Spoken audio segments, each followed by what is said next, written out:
Bueno, nos da muchísimo gusto llevar a cabo esta conferencia desde Villahermosa, Tabasco. Vamos a informar sobre la incidencia delictiva en el estado. También se va a informar sobre trabajos que se están realizando para prevenir inundaciones y el apoyo a damnificados. Le vamos a pedir a Carlos Manuel Merino, gobernador del estado de Tabasco, que tome la palabra. Luego el general Luis Crescencio Sandoval González. Luego el almirante José Rafael Ojeda Durán. Ese es el programa. Y al final contestamos preguntas de ustedes. Muchas gracias, muy buenos días tengan todos ustedes. Muy buenos días, señor presidente, sea usted bienvenido nuevamente a este trópico entrañable, como lo decía el maestro Carlos Pellicer. Estimados funcionarios, sean todos muy bienvenidos, señores secretarios, bienvenidos todos ustedes, presidenta municipal, gracias por estar aquí, señores medios de comunicación, gracias a todos. El día de ayer estuvimos acompañando al señor presidente en dos eventos muy importantes. El primero de ellos se trataron temas de protección civil y la coordinación de acciones entre el gobierno federal y las entidades federativas. Posteriormente estuvimos también en la sesión 27ª del Consejo Nacional de Seguridad Pública, en donde trabajamos de manera coordinada el Gabinete Federal, las gobernadoras y gobernadores, órganos autónomos y sociedad civil para buscar estrategias que incidan en la disminución de los delitos y la pacificación de nuestro país. Y por último, también hubo un importante diálogo político entre gobernadores tratando temas de interés nacional. Quiero comentar, señor presidente, que en Tabasco en materia de seguridad hemos tenido buenos resultados, han venido disminuyendo los delitos, la incidencia delictiva general y de impacto social. Hay reducción en delitos como homicidio doloso, secuestro, robo a casa habitación, extorsión, robo a vehículo y a transeúnte, robo a comercio. Aún hay pendientes de mejorar en algunos de ellos como el abigeato, robo a motocicletas y la violencia familiar. Estamos trabajando también para hacer efectivo el derecho a las mujeres para una vida libre de violencia y cuidar los derechos de mujeres y niñas. Todo lo anterior nos ha permitido avanzar en el combate a la delincuencia y transitar a una sociedad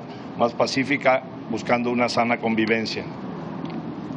Los proyectos estratégicos nacionales como la refinería Olmeca de Dos Bocas en Paraíso, Tabasco, y el Tren Maya que impacta la zona de los ríos de nuestro estado, llevan muy buen ritmo y avance en su construcción y desarrollo y consideramos que van a cumplirse en los tiempos establecidos. Quiero informarle que en materia de salud hemos recibido un total de 3.245.745 dosis y ya se han aplicado 2.948.319 dosis. Hemos aplicado también refuerzo de vacunación a una población de 31.609 adultos mayores. En Tabasco el sector salud ha dado ejemplo de servicio y atención en cuanto a la vacunación y a pacientes de COVID. Estamos muy atentos de los comunicados y boletines informativos que difunden las instancias federales de salud en temas de COVID-19 para atenderlos oportunamente para beneficio de toda la población. Es cuanto, señor presidente.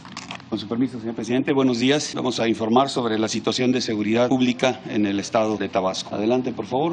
Un estado con 17 municipios, con 2.4 millones de habitantes. Se identifican en 5 municipios el 62% de la población. Adelante, por favor. En cuanto a asistencia del señor gobernador a las mesas de seguridad, desde que tomó posesión ha asistido al 97% de las mesas, solamente el 3% en 2 ocasiones. Ha habido un representante de él dirigiendo los esfuerzos de la mesa de seguridad y coordinando todas las instancias de seguridad presentes aquí en el estado. En la incidencia delictiva, aquí podemos observar en la lámina, el primer delito que ubicamos es el secuestro, tiene el 5º lugar con una tendencia hacia la baja, al igual que robo a casa habitación, también una tendencia a la baja, ocupando el 9º lugar a nivel nacional.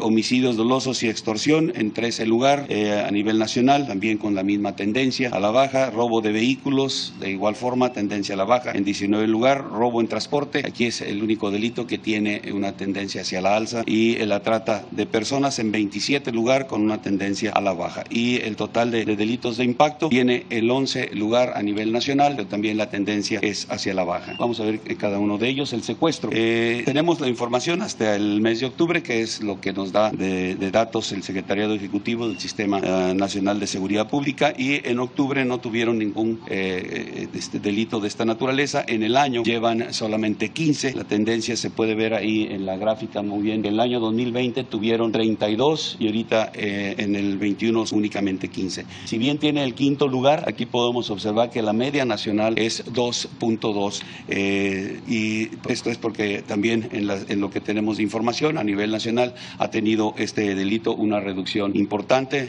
más del 60%. El siguiente delito, el robo a casa habitación. En octubre presentaron 139 eventos, llevan en lo que va del año 1.290 delitos y aquí vemos la tendencia, aquí en el acumulado anual vemos la tendencia que tiene hacia la baja el delito de robo a casa habitación. En homicidios dolosos, 23 eventos de esta naturaleza, en octubre, 350 en lo que va del año 2021 y el anterior, en el 2020, tuvieron 508. También se observa aquí la tendencia hacia la baja. En extorsión, 19 eventos registrados en octubre, 89 en lo que va del año, también tiene una reducción, una tendencia a la baja. El robo de vehículos, 111 eventos registrados en octubre, tiene el 19 lugar, tiene un total de 980 delitos en el 2021. El robo en transporte, este es el delito que tiene la tendencia a la baja, aunque tiene a nivel nacional el 19 lugar. Aquí vemos la tendencia en los años, 35 tuvieron en el 2020, 37 llevan en el 21. Es reducida el alza, la tendencia, pero en fin, es el único delito que se ubica en el Estado que tiene esa tendencia. La trata de personas, este delito, bueno, el Estado ocupa el segundo lugar, pero aquí vemos el comportamiento de los eventos de esta naturaleza. Desde el 19 son 2, el 20 3, el 21 2, con una tendencia hacia la baja. El total de delitos de impacto tiene el Estado el 11 lugar, con 1.465 delitos que se presentaron en el último mes que tenemos de información, que es octubre, y el total del año tienen 15.674 delitos. En cuanto a cantidad de homicidios dolosos por entidad federativa, en lo que va de la administración, el Estado ocupa el 21 lugar con 1.466, muy por debajo de la media, y en homicidios dolosos por cada 100.000 habitantes tiene el 13 lugar, también por debajo de la media nacional, tiene 61. En los municipios con mayor incidencia delictiva en lo que es homicidio doloso, robo de vehículos y narcomenudeo, se ubican 6 municipios: Balancán, Cárdenas, Centla, Centro, Comalcalco y Cunduacán, pero en Balancán y Cárdenas son donde se concentran estos delitos. En cuanto a fuerzas de seguridad pública del Estado, tienen un total de 9.408 elementos, de ellos 8.308 son operativos. Aquí tenemos las cifras de la parte estatal con 4.875 elementos operativos, de los municipales 3.433. Tienen, de conformidad al promedio que tomamos como referencia de la ONU, tienen un superávit del 31%. Estas fuerzas trabajan en coordinación con las fuerzas federales de seguridad, donde están representados con Fuerza Aérea y Ejército, un total de personal operativo de 2.310 hombres, de Marina 1.242 y de la Guardia Nacional 1.842. Todos estos efectivos operativos que tienen en total 5.394. Y si unimos las fuerzas estatales, municipales y federales, tenemos un total general de 15.519 y de ellos 13.702 son operativos, gente que está trabajando, adelante por favor, en las coordinaciones regionales que se divide, las coordinaciones regionales de la Guardia Nacional en que se divide el Estado, y son Centro, Macuspana, Cárdenas y Tenosique. Aquí vemos en el mapa cómo se dividen.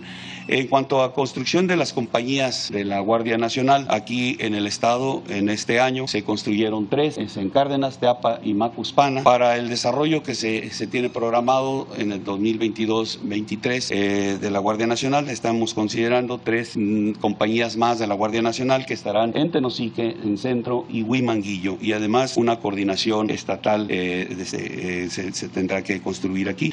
Adicionalmente, 2 compañías de la Guardia Nacional están en espacios que fueron cedidos o que eran instalaciones utilizadas por el personal del Ejército, hoy en día están empleadas por personal de la Guardia. En total, el Estado tendrá al final 9 instalaciones de la Guardia Nacional y 7 serán compañías de la Guardia para poder cubrir todo el espacio territorial. En cuanto a los resultados aquí en el Estado, por por parte de las fuerzas federales, mencionaré las más significativas: 217.8 kilogramos de marihuana aseguradas, 1.7 toneladas de cocaína, 108.1 kilogramos de metanfetaminas. Adelante, por favor. Alertamientos aéreos en el estado, en dos alertamientos que se ha tenido a través del Sistema Integral de Vigilancia Aérea, bajo responsabilidad de la Secretaría de la Defensa.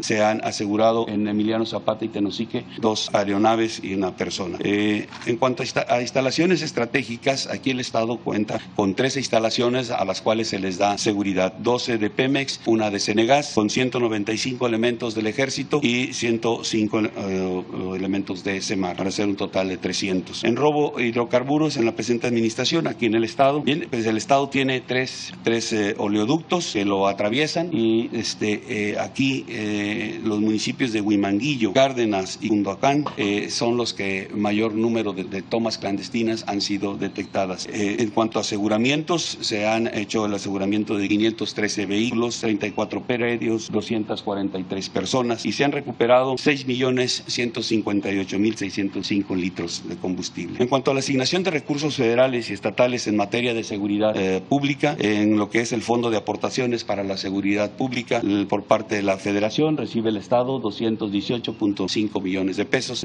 Por parte del propio Estado se asignan 54.6 millones de pesos, para hacer un total de 273.1 millones de pesos. Y en lo que es el fortalecimiento de los municipios y demarcaciones territoriales, la aportación del gobierno federal son 1.660.9 millones de pesos. En cuanto al plan DN3, Plan Marina y Plan de la Guardia Nacional, se han empleado en la administración 3.536 hombres, 10 aeronaves, 272 vehículos y 13 embarcaciones, para atender principalmente lluvias y ciclones que se han presentado aquí en el estado. En cuanto a búsqueda y rescate, se ha activado 29 elementos de las dependencias del Ejército, Fuerza Aérea, Secretaría de Marina y Guardia Nacional, habiendo participado en 40 eventos y asistido a 28 personas. La siguiente, por favor. Vamos a informar también sobre en el plan DN3, sobre la fase de recuperación en relación a los enseres que fueron distribuidos o que han estado siendo distribuidos desde el 21 de diciembre del 2020. Aquí tenemos la lámina. Aquí en Tabasco, los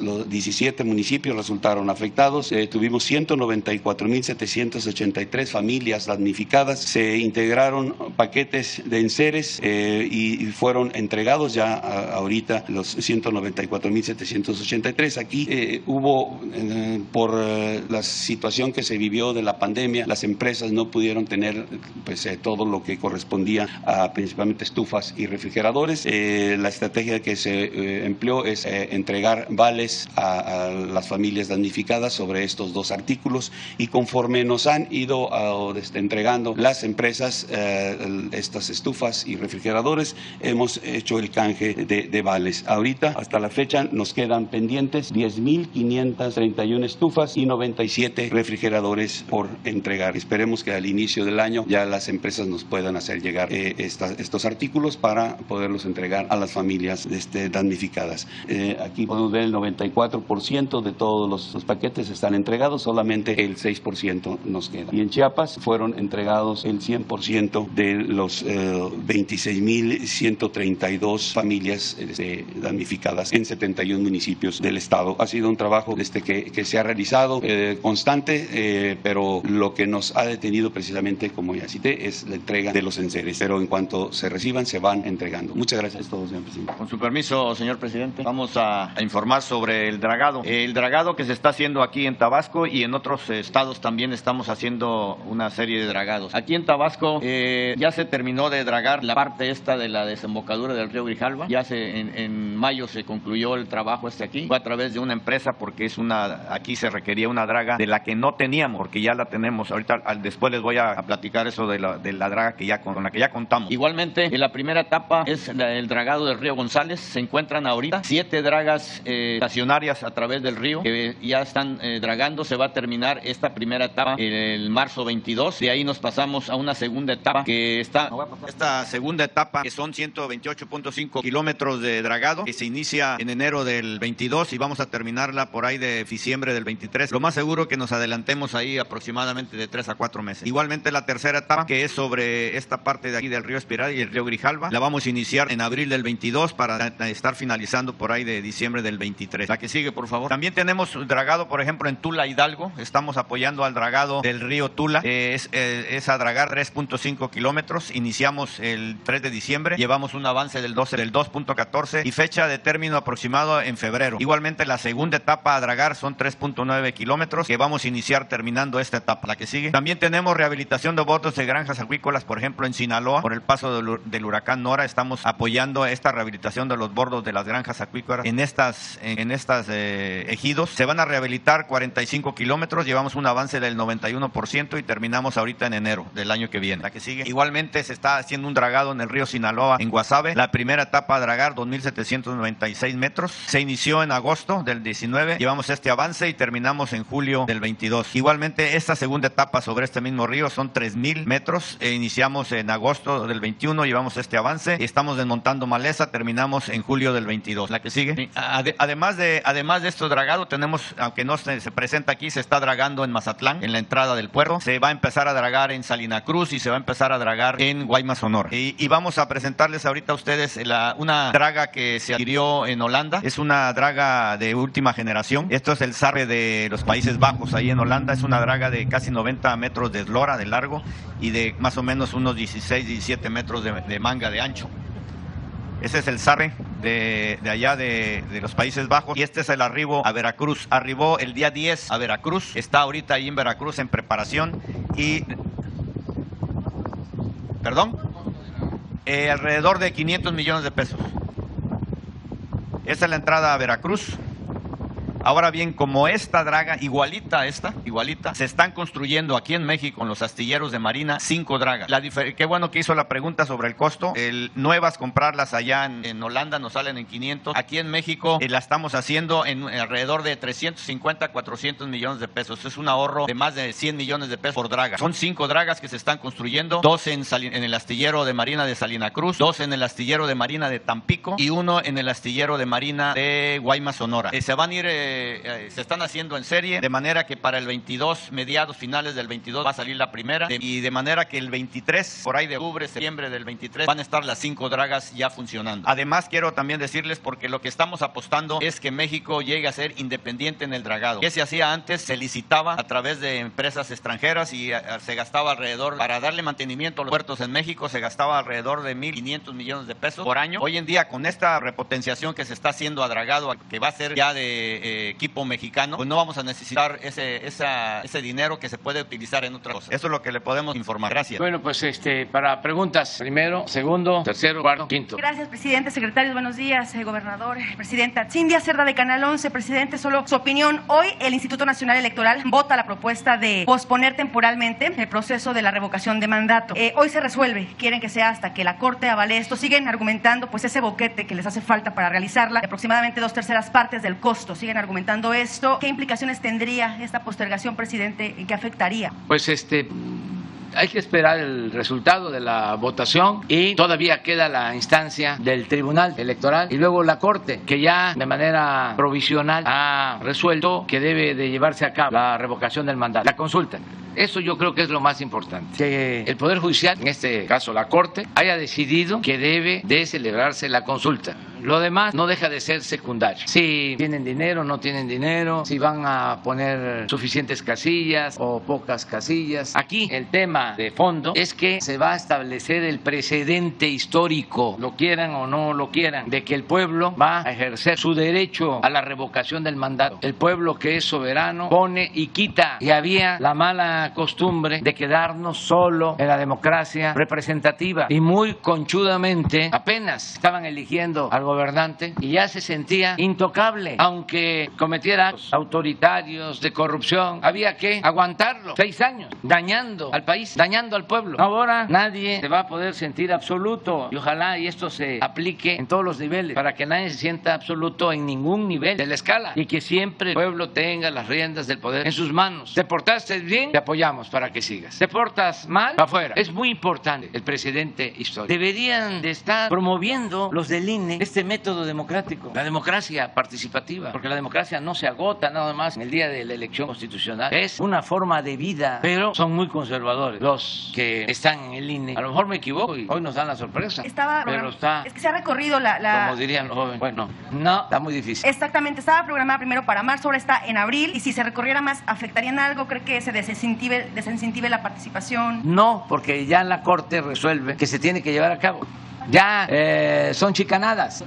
Son tácticas dilatorias, parecen abogados huizacheros, pero el fondo ya está resuelto, queda lo que nos importaba. Y fíjense, así que, como diría el finado Juan Gabriel, las vueltas que da la vida. Los partidos opositores, incluidos los que están de consejeros, antes hablaban de la democracia participativa, de la consulta, del referéndum, del plebiscito, de la revocación del mandato, y de repente cambian por completo, porque no son auténticos demócratas, fingen ser demócratas. Gracias, presidente. En un segundo tema, después de que ayer fue la convocatoria pues plena, ¿no?, satisfactoria de todos los gobernadores que asistieron, solamente el de Jalisco no, pero la representación del Estado estuvo. En esta Conferencia Nacional de Gobernadores, pues, ¿usted cree que ya está desaparecida, desvanecida o prácticamente muerta la Alianza Federalista? ¿Cómo ve usted ese cambio radical de los gobernadores que se oponían y que ahora pues ya le reconocen a usted los esfuerzos en materia de seguridad? Y pues ayer lo vimos con sus declaraciones. Pues no voy a polemizar sobre eso. Creo que en su momento los gobernadores consideraron que era importante el agruparse para pedir un cambio, sobre todo en la ley de coordinación fiscal, por la distribución del presupuesto. Sin embargo, me da mucho gusto y ayer se demostró que se mantiene la unidad de los gobernadores y de todo el gobierno de la República, por lo que corresponde al Poder Ejecutivo. Eso es muy bueno, porque a los ciudadanos les gusta, les importa mucho que haya unidad. Nos podemos estar peleando por cualquier cosa, pero en temas como seguridad, la gente quiere que nos pongamos de acuerdo, que trabajemos de forma coordinada para que se actúe con eficacia y se garantice la paz, la tranquilidad. Son asuntos de interés general que van más allá de las diferencias personales, por legítimas que sean. Entonces, yo creo que fue una muy buena reunión, fue un acuerdo de unidad nacional, y no estuvo presente el gobernador de Jalisco porque nos informó que tenía un compromiso familiar, pero que iba a asistir en su representación al secretario de gobierno, y en efecto no está en Jalisco, por eso no pudo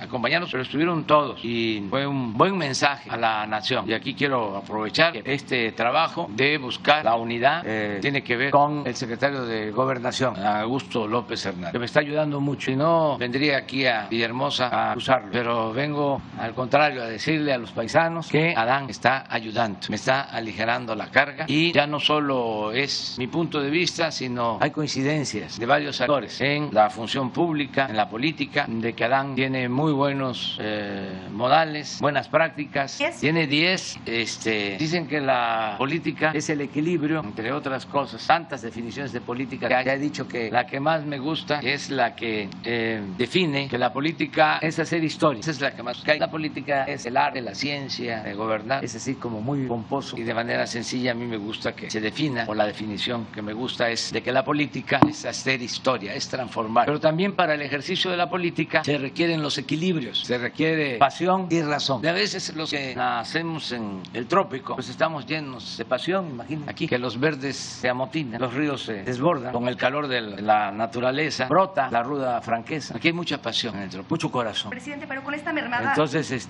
a veces domina más la pasión que la razón. Claro, las grandes transformaciones en el mundo siempre se han hecho con pasión, pero hay que buscar el equilibrio. Entonces Adán tiene ese mérito, que es tranquilo, prudente, sabe escuchar, eso es muy importante, es paciente, y al mismo tiempo pues también tiene pasión. Esto ha ayudado muchísimo el tiempo que lleva, y lo informo. Pero ¿decías algo? Y que con esta mermada Alianza Federalista se sigue garantizando el equilibrio, es decir, pues los vimos ayer a los gobernadores muy complacientes. Ellos plantean ya incluso un diálogo para ver si conviene o tiene razón de ser la existencia de la Alianza Federalista. Están viendo que se disuelve, algunos pues recién ingresan al gobierno, es el caso de Chihuahua y Nuevo León, pues ellos se alejaron de una vez por todas de ese pacto, pero ¿se garantiza el equilibrio con esta desaparición? No quiero opinar, son libres los gobernadores, y no juzgo, no cuestiono a los que en su momento tomaron esta decisión. La política también son circunstancias, la política es tiempo, y son momentos distintos. Entonces, lo que sí es, repito, muy satisfactorio el que se haya llevado a cabo este acto de unidad nacional en lo que corresponde a gobernadores y al gobierno federal, al ejecutivo. Tema, presidente, brevemente saber sus actividades para el fin de año, sale de vacaciones, se va a Chiapas, acá en Tabasco, ¿qué hará? Estaba yo viendo ahora el plano de Tabasco, pero no lo ponen ahí, porque mis paisanos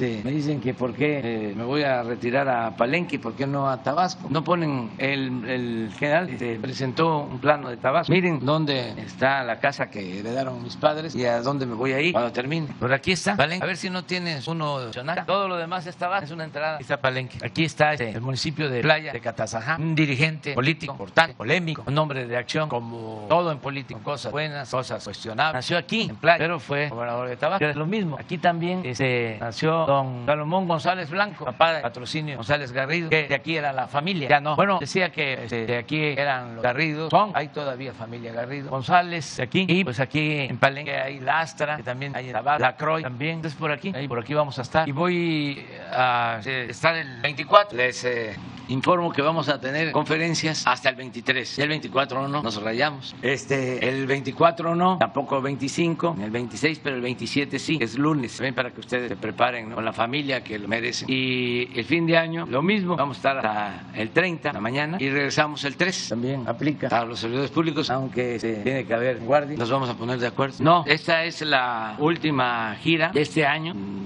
Vamos hoy a la supervisión del Tren Maya hasta el domingo. Ya regresamos a México para estar el lunes en la conferencia, pero ya no hay otras giras. Adelante. Buenos días, señor presidente, gobernador, secretario, secretaria. Buenos días a todos y a todos. Diego Elías Cedillo de Tabasco Hoy, Campeche Hoy, Quintana Roo Hoy, Diario Basta de Grupo Cantón. Señor presidente, un poco en el contexto que usted comentó de la política, en algún momento leí que la política también es generar consensos. ¿A qué voy con esto? El día de ayer se firmó con todas y todos los gobernadores esta situación respecto a la pensión para personas con discapacidad, la pensión universal. Entonces, presidente, con base en eso, me gustaría también compartirle la portada corporativa del Grupo Cantón, en la cual ratificamos AMLO conquista a gobernadores. En este tema, presidente, comentarle y preguntarle cómo fueron los pormenores de esta reunión, cómo se llegó a estos acuerdos, estos cabildeos, para lograr el consenso en el tema de la pensión para las personas con discapacidad. Y también, presidente, si con este contexto ya no hay gobernadores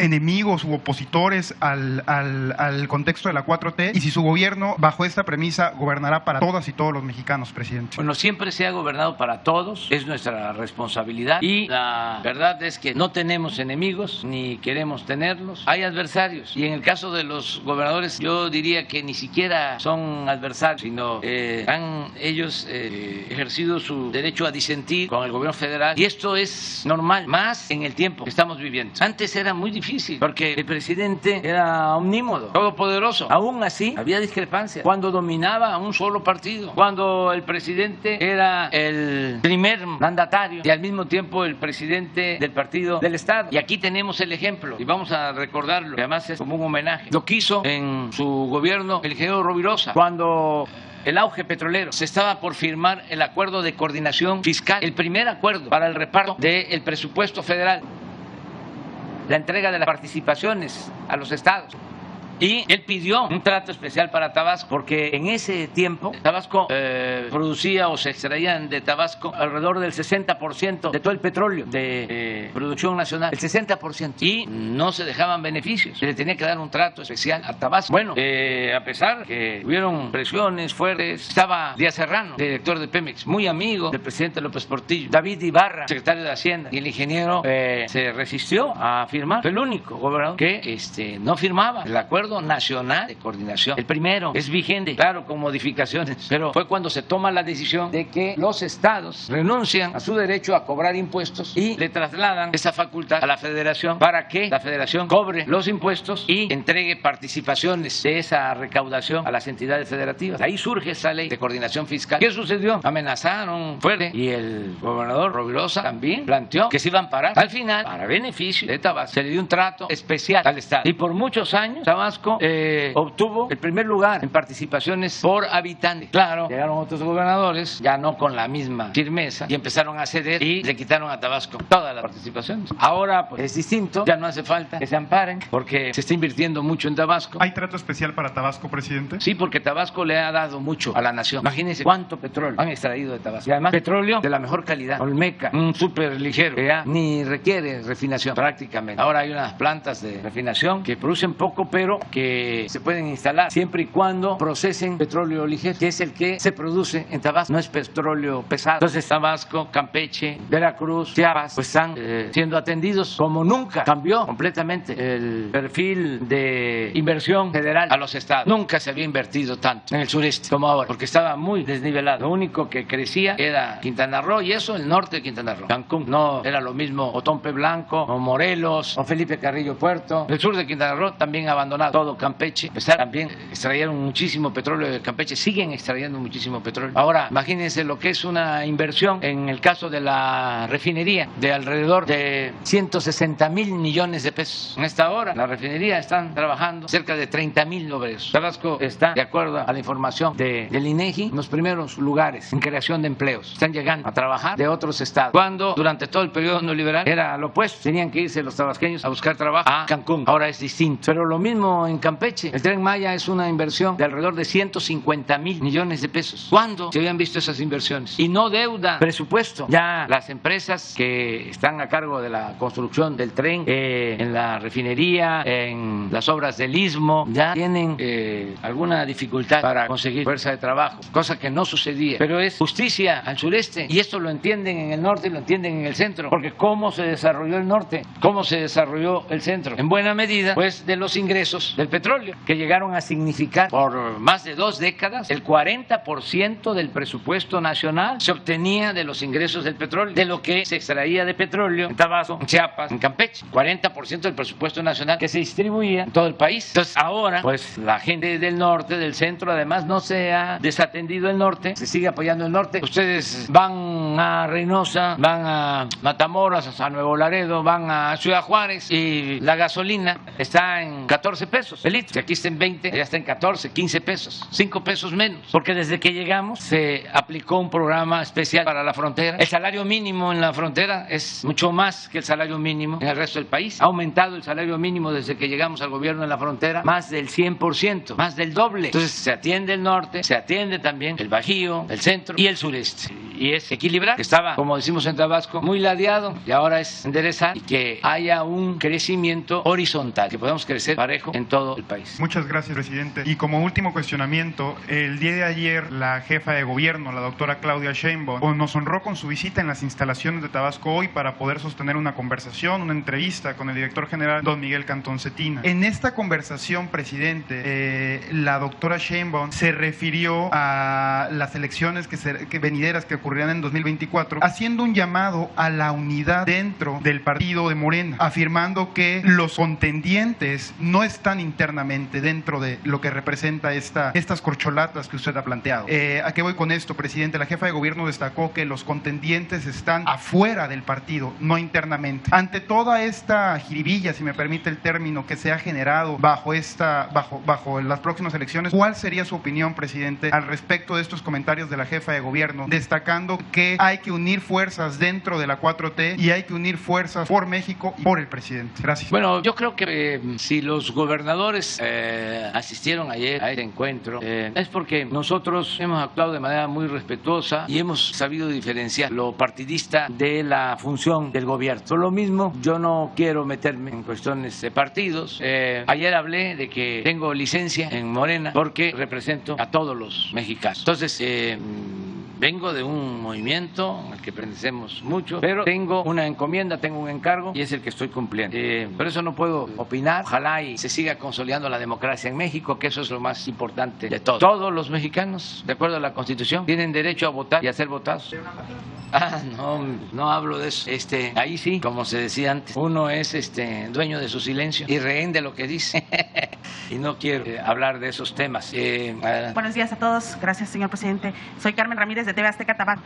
Presidente, este viernes vence el plazo para que la base petrolera se registre en la plataforma de Sirvolab y se obtenga el padrón de los petroleros activos de acuerdo con los lineamientos emitidos por la convocatoria nacional a la dirigencia del STPRM. El cuestionamiento es ¿qué información tiene sobre el procedimiento debido a que apenas el miércoles 15 de este mes se abrió el registro del calendario? Marcaba que el registro se había de estar realizando desde el 7 de diciembre. Presidente, usted comentó que se había llegado a un acuerdo, que las elecciones serían en voto electrónico. Finalmente se van a terminar en una votación en urna. Esto no daría lugar a las viejas prácticas sindicales, aun cuando hay aspirantes que llaman a la unidad y que la base petrolera ha denunciado irregularidades desde la emisión de la convocatoria. Si me permite hacer una segunda pregunta. Pero yo no tengo la información de que no vaya a ser por teléfono. ¿Tú tienes información?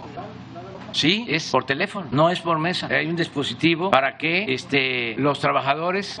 Sí, es una aplicación, pero lo que me refiero es que no tienen que asistir a ninguna asamblea ni a ninguna casilla. Lo pueden hacer por su teléfono. Y sobre las irregularidades que han denunciado los petroleros... Pues hay que atenderlas, pero es muy importante, muy importante, el que todos los trabajadores sepan que pueden votar con libertad, en secreto, que depende de ellos. Juárez repetía mucho una frase bellísima de Hidalgo, porque Hidalgo, además de ser un auténtico luchador social, defensor de los humildes, el que proclama la abolición de la esclavitud, era un hombre culto y decía, quien desee, quien quiera ser libre, lo será. Mi Juárez usaba mucho esa frase de Hidalgo, quien desee ser libre, lo será. Entonces, si eres trabajador petrolero, te toca decidir, y lo puedes hacer, porque no va a haber ninguna represalia, porque nadie se va a enterar por quién votaste, porque no es como antes de que a mano alzada o está la casilla y tienes que presentar tu ficha y ahí te están viendo. Entonces, hay esa libertad. Yo hago un llamado a todos los trabajadores petroleros que ejerzan su libertad. La libertad no se implora, se conquista, y no hay que tener vocación esclavista, no hay que ser vasallos, hay que ser ciudadanos, pero ciudadanos de verdad, no ciudadanos imaginarios. Ahora se puede. Entonces, no sé cuántos candidatos se inscribieron, que revise quiénes son, de dónde vienen, y ahí, libremente, lo que les dicte su conciencia. Eso es lo que se puede hacer. Más no podemos, porque sería pues una imposición del gobierno, sería caer en lo mismo de antes, bueno, peor, porque antes imponían a los líderes y hacían fraudes, esgrimiendo de que eran fraudes patrióticos, que tenían que salvar a la patria porque si no podía llegar alguien que significaba un peligro para mí. Entonces, ahora no, el que deseen los trabajadores puede ser el dirigente, no hay favoritos, es libre completamente. Pero sí hay que informar más de que lo pueden hacer y que también ningún rumor de que vas a votar pero te van a estar checando, te van a estar viendo. Así era antes, cuando nosotros estábamos en la oposición. Llegaban a decir a la gente, ten cuidado porque nos enteramos, tenemos un satélite contratado en donde vemos cómo marca. Y cosas así, pero ya andamos en esos tiempos. Entonces, ojalá y sea totalmente libre y que se respete el resultado. Y el que no triunfó, ya lo dije también a la primera, que siga adelante. Este es el sistema.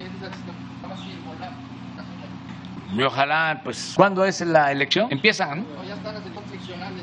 No, pero la 31 de enero. Hay tiempo para estar, porque informando, para que también la gente, los trabajadores se acostumbren o sepan de que existe este instrumento. Presidente, en Tabasco hay mucha inquietud sobre el descuento la aplicación, del ISR al aguinaldo de los trabajadores al servicio del Estado. Ellos preguntan si efectivamente se va a seguir aplicando debido a que pues representa un golpe para su bolsillo, ya que esta prestación de fin de año pues la esperan con mucha anhelación. Entonces, esa es una de las preguntas. Y la última sería si en 2022 se va a aumentar el salario a las fuerzas de seguridad en todos los estados.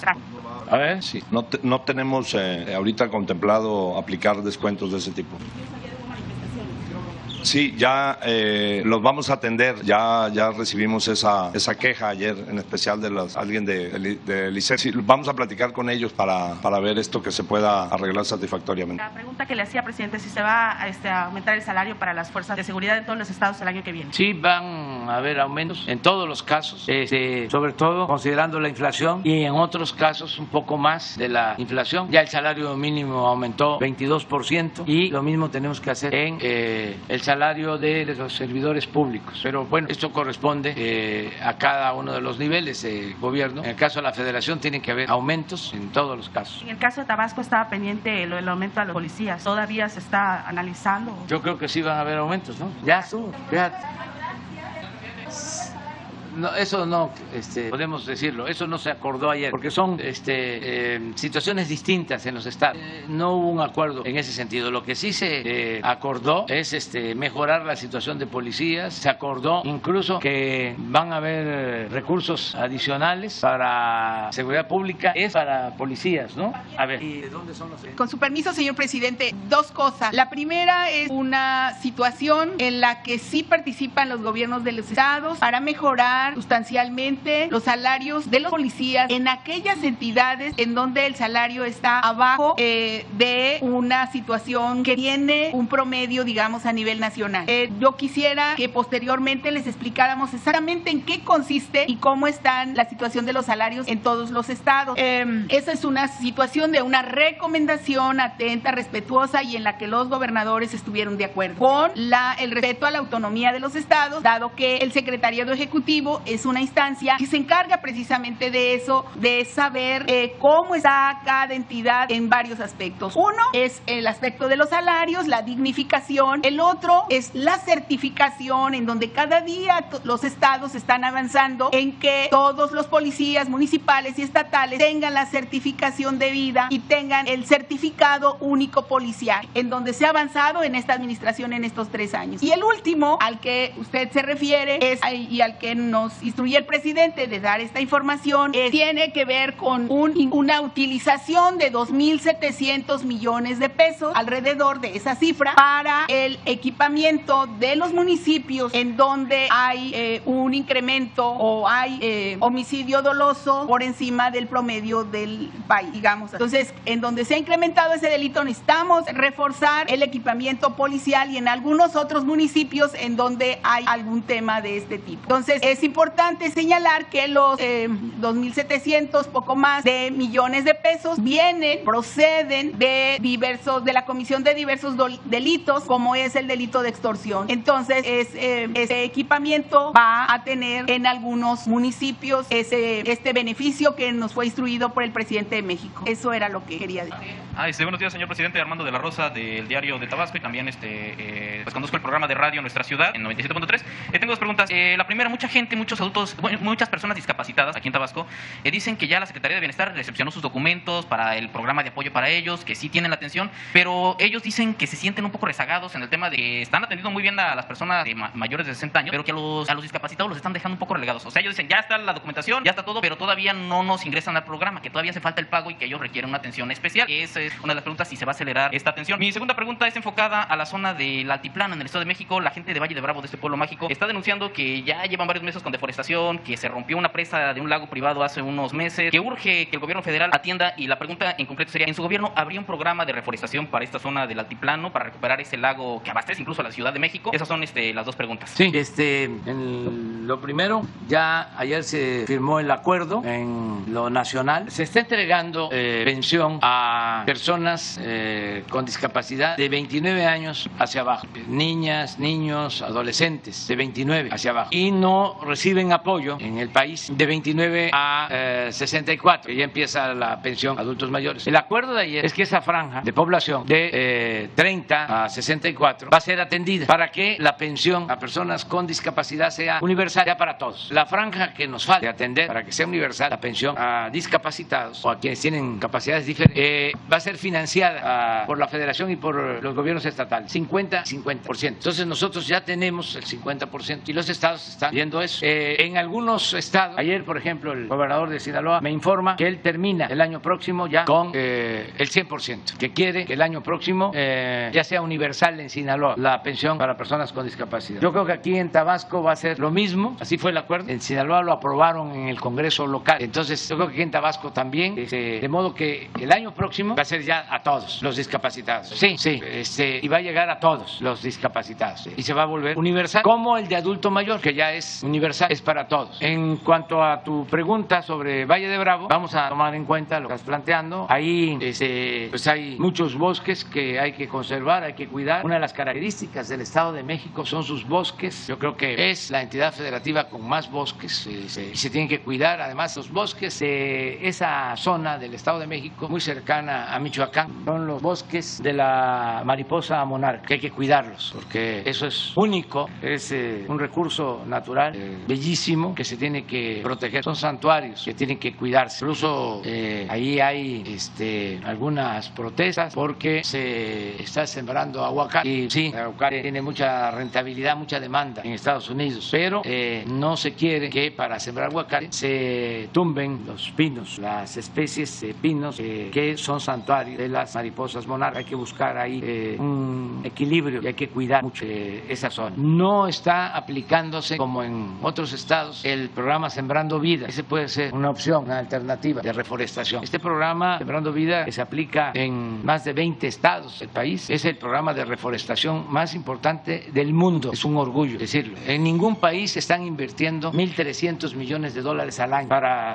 financiar un programa de reforestación como el Sembrando Vida. Buenos días, presidente. Buenos días a todos. En septiembre de este año se llevó a cabo aquí la primera reunión de gobernadores con el embajador de Estados Unidos, Ken Salazar. A la reunión vino el secretario de Relaciones Exteriores, Marcelo Ebrard. Se le preguntó al secretario si la promoción de inversiones públicas y privadas para el sureste iba a ser sexenal o iba a durar. Él respondió que iba a durar 21, 22, 23 y 24. No dijo más. Ahora le pregunto, ¿qué se tiene que hacer para garantizar las inversiones públicas, en particular en el sureste, y no sea nada más un programa sexenal? Bueno, es que se va a tener que seguir invirtiendo en el sureste por varias razones. Primero, porque se tiene petróleo. Por mucho que se avance en energías alternativas y que son muy necesarias y deseables, todavía por mucho tiempo se va a requerir del petróleo. Como suele pasar en varias cosas, a veces el discurso va más allá de la realidad, avanza más que de los hechos. Se está hablando muchísimo del cambio climático y del control de las energías fósiles o de la contaminación del dióxido de carbono, evitar todo eso, pero al mismo tiempo se alienta la producción petrolera. Es un doble discurso. Es como decíamos antes en la oposición: no te dejes engañar cuando te hablen de progreso, porque tú te quedas flaco y ellos aumentan de peso. Ahora no hay que aumentar de peso. Es mejor quedarse flaco, no desnutrido, fuerte. Sí, pero Tabasco tiene petróleo, Chiapas tiene petróleo, Campeche. Además, va a quedar establecido un sistema de procesamiento de petróleo para consumo interno. Por ejemplo, la refinería de Dos Bocas va a consumir 340,000 barriles diarios. Pues se tiene que extraer el petróleo de Tabasco. No va a pasar de 2 millones de barriles diarios la extracción, porque sí somos consecuentes y no queremos sobreexplotar los yacimientos petroleros para dejarle herencia a la futura generación. Pero pues Tabasco va a seguir teniendo una importancia estratégica. Luego el Tren Maya, el turismo que llega al país, es un gran potencial que se tiene en cuanto al turismo. Lo otro es que los puertos del Golfo van a reactivarse mucho al futuro, porque no estamos manteniendo relaciones comerciales con el este de Estados Unidos. Todo el comercio con Estados Unidos, a pesar de que somos el principal socio comercial de Estados Unidos, pues Estados Unidos es nuestro principal socio comercial, toda la relación es hacia el oeste, es California, es ni siquiera todo Texas, una parte, pero se va a estar comercializando más con la costa este. Acabamos de estar en Coatzacoalcos y eso tiene mucho futuro. Están empresas construyendo barcos muy grandes, donde suben 2 trenes arriba del barco, 135 vagones con carga en Coatzacoalcos, y en 3 días los están bajando en Alabama. Ese transporte del Pacífico y del sureste de México hacia la costa este va a crecer mucho. Y tiene el sureste mucha riqueza, Tabasco. Yo pienso que no van a poder detener el crecimiento del Estado. Además, hay ya en todo el país un cambio de mentalidad, hay una revolución de las conciencias. Ya no se va a permitir que se abandonen los estados del sureste como sucedía antes. La gente ya no lo va a permitir. Va a ser muy difícil que den marcha atrás a lo que se está logrando. Además, estamos blindando muchas cosas. Por ejemplo, el Tren Maya y los aeropuertos van a pasar a ser administrados, manejados, van a la custodia de la Secretaría de la Defensa, para que no vengan, y sería muy remota esa posibilidad, pero de todas maneras no vengan los privatizadores, ¿no?, a desincorporar, así le llaman, y empiezan a entregar otra vez bienes, ¿no?, del pueblo y de la nación. El Istmo, el manejo del puerto de Dos Bocas, la vía nueva del ferrocarril de Dos Bocas a Estación Chontalpa, la rehabilitación del ferrocarril de Palenque a Coatzacoalcos, el puerto de Coatzacoalcos, la vía de Coatzacoalcos a Salina Cruz, el puerto de Salina Cruz, los 10 parques industriales del Istmo, la vía de Ixtepec a Tapachula, que son más de 400 kilómetros, el puerto Chiapas. Todo eso lo va a manejar una empresa de la Secretaría de Marina. De modo que vamos a dejar escriturado como bienes de la nación todas estas obras para que no se puedan revertir y se desintegren estas cadenas productivas. Ese es el propósito. No va a ser fácil, de modo que va más allá del 24. Esto ya quedó, esto ya se sentaron las bases para el desarrollo. Nunca más se va a abandonar el sureste. Bien, antes me voy a presentar. Luis Enrique Martínez, el diario Rumbo Nuevo, el diario de la vida tabasqueña, que con 78 años pues es el decano del periodismo en Tabasco. Ahora bien, la segunda pregunta es, y usted sabe de historia, y sabe lo que pasó en 1952, y como nos ha reiterado de que a partir del 24 va a convertir su pecho en bodega, quiero preguntarle, aprovechar la oportunidad para preguntarle, ¿le gustaría que el 1 de diciembre de 2024, aunque sea una obviedad, pero se la pregunto, ¿le gustaría entregarle la estafeta a un tabasqueño?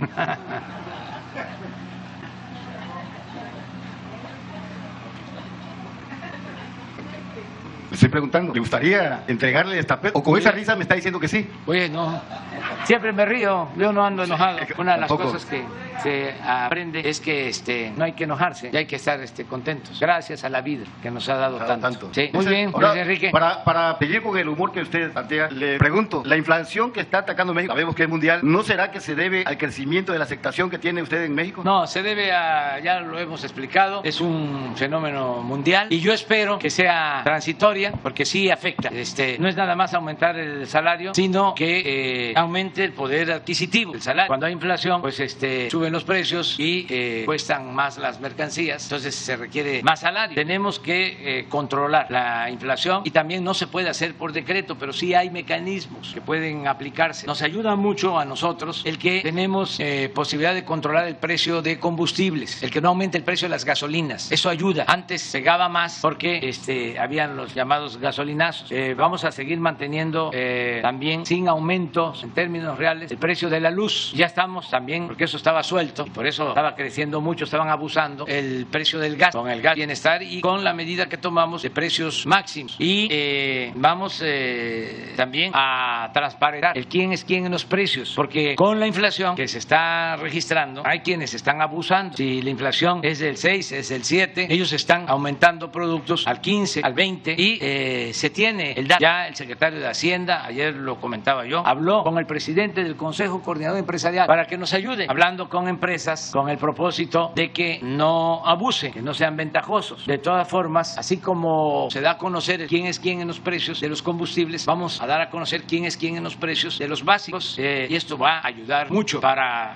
la competencia. Entonces sí vamos a cuidar mucho la inflación. Es una tarea importante. Nos preocupó también el que estaba depreciándose el peso, pero ya ayer estaba mejor, no sé cómo ande ahora. A ver, pon la gráfica sobre el peso. Les voy a poner una gráfica porque pues estoy en mi estado, estoy contento y voy a darles un dato. Sí, ya está bajando porque pasó de los 21, ya está bajando, pero 20.70. ¿Sí? Miren, ya prácticamente estamos como iniciamos, es decir, 3 años sin depreciación del peso, sin devaluación. Eso no se veía desde hace mucho tiempo, pero les quiero poner una gráfica de cómo se ha comportado la depreciación o la devaluación desde 1934, porque pues esto no se ve en los medios. En algunos sí, no hay que generalizar, pero estos datos son para presumir. Ofrezco disculpas por mi falta de modestia, pero es fruto del trabajo de todos y del apoyo de la gente. Pero miren lo que hemos logrado a pasar de la pandemia. Estos señores, compañeros, son excepcionales porque no ensayamos, es espontáneo, ellos no saben ni por dónde, pero miren, es aquí en mi tierra, aquí, como homenaje a la ceiba, es fertilidad del suelo y sostén del cielo, árbol sagrado. Con el general Cárdenas, 21.25, sí, era 4.35 pesos por dólar, con 4.85, con el presidente Ávila Camacho, inflación 37.73, 6, ¿qué? 68 por dólar. Con el presidente alemán, 29.49, de devaluación 8.65. Con don Adolfo Ruiz Cortines, 44.50, 12.50. Con Adolfo López Mateos, 0, 12.50. Con Díaz Ordaz, 0, 12.50. Aquí, en estos dos periodos, el secretario de Hacienda, Antonio Ortiz Mena, que dicho sea de paso, no era economista. Con Luis Echeverría, 22.80, la devaluación 15.36 por dólar. López Portillo, 866%, 148 pesos 56 centavos por dólar. Miguel de la Madrid, 1.442%, la devaluación 2.291. Salinas, 52.31, 3.490. Cedillo, 169%, 9.420. Fox, 16.74, 10.997. Calderón, 17.54, 12.926. Peña Nieto, 57.39, 20.345. Y el de Tepeitán, 2.8, 20.930. Y aquí estamos un poquito más abajo porque no está en... No, sí, está en 21, ¿no? Baja un poquito cuando lo hicimos. Eso es lo que quiero, pero no quiero el 2. Quiero acá, a ver si se puede. No, que en vez de 2.8, que bajemos, a ver si es posible. Pero así está nuestro peso. Si lo comparamos, no tienes la de otros países en el tiempo que llevamos para comparar con otros países. Desde que llegamos, Carlos Torres. Pero ya fue mucho resumir, ya. Tirar aceite. Mejor vamos a hacer tamalito de chipilín con chocolate. Está de moda el chocolate. Unos chanchamitos. Bueno, estamos bien, se la pasen muy bien. Ya queda para el lunes. Cuando usted el año pasado había instruido que el director general de la CFE estuviera aquí en Tabasco, en la zona indígena de las Sabanas, atendiendo la queja de los ciudadanos que reclaman los altos cobros de energía eléctrica en el estado, usted le dio una instrucción que va más de un año y no se ha presentado el funcionario federal. ¿Cuál es la razón por cual Manuel Bartlett no ha venido a Tabasco? Candelario Osorio, de la XCBT, telereportaje. Ya me informó Carlos Merino, el gobernador de Tabasco, que se llegó a un acuerdo y es cosa de que ustedes lo informen. Cumplimos la palabra que tenemos empeñada con nuestros paisanos, pero él lo va a informar. ¿Y la razón por qué no ha venido el funcionario federal a Tabasco? ¿Ha desatendido su instrucción? No. Manuel Bartlett está cumpliendo con su responsabilidad, nos ayuda mucho. Es un servidor público eficiente, ha estado últimamente, ya lleva algún tiempo, siendo muy cuestionado porque él es de los promotores y yo apoyo la reforma eléctrica. Entonces hay quienes no lo ven con buenos ojos y lo cuestionan mucho, pero es un funcionario público responsable y quiere mucho a Tabasco porque su padre fue gobernador de Tabasco, él es tabasqueño, su papá estuvo de juez en Puebla y ahí nació Manuel Bartlett, pero los jueces de distrito, los que trabajan en el Poder Judicial lo saben, como también los militares, marinos, pues tienen que estar en distintos lugares, pero su papá, Manuel Bartlett Bautista, estudió en el Instituto Juárez. Y la historia del Instituto Juárez, hoy Universidad Juárez Autónoma de Tabasco, es extraordinaria porque los tabasqueños siempre hemos sido liberales. Aquí no pudieron los invasores franceses asentarse porque se les expulsó en la batalla de Caguatal y Gregorio Méndez, un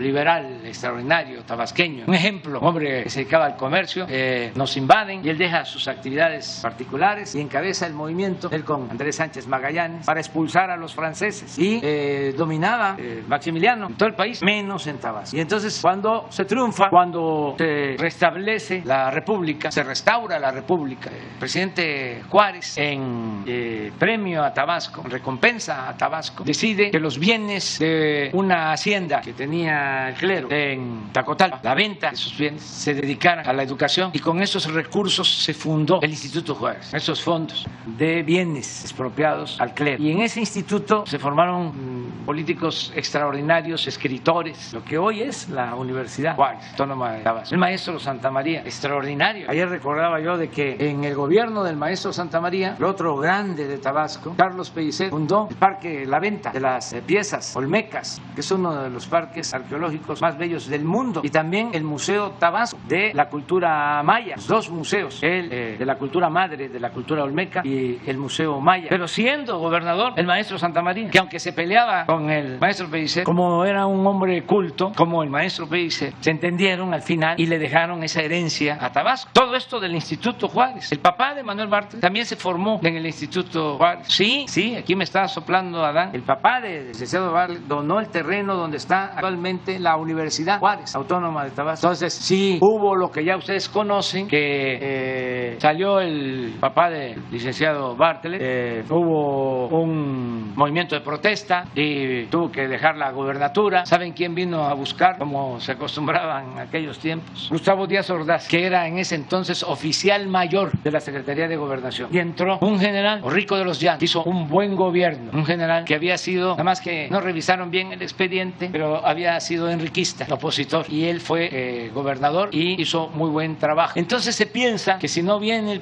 el licenciado Bartlett es por eso. No es una concepción equivocada. Él le tiene mucho afecto, mucho amor a Tabasco, pues es la tierra de su padre, su madre veracruzana, y él nació en Puebla. Además, su papá tiene otra cosa histórica. Fue el que emite el fallo a favor de los sindicatos cuando dominaban las compañías petroleras extranjeras. Y ese fallo del Poder Judicial es el que se utiliza legalmente para llevar a cabo la expropiación del petróleo. El papá de Bartlett. Entonces, nuestro estado es, bueno, ya que estamos presumiendo, pues ¿qué decía antes, no? Por ejemplo, si el maestro Pellicer, a ver, Adán, me corrige, Tabasco es el país del chocolate. Tabasco, la república del chocolate. Primera noche de Cortés y último día de Cuauhtémoc. Pero sí va a venir el funcionario. Casi hasta allá para decirlo. Bueno, no, pero sí, México nació en Tabasco. Bueno, vamos a desayunar.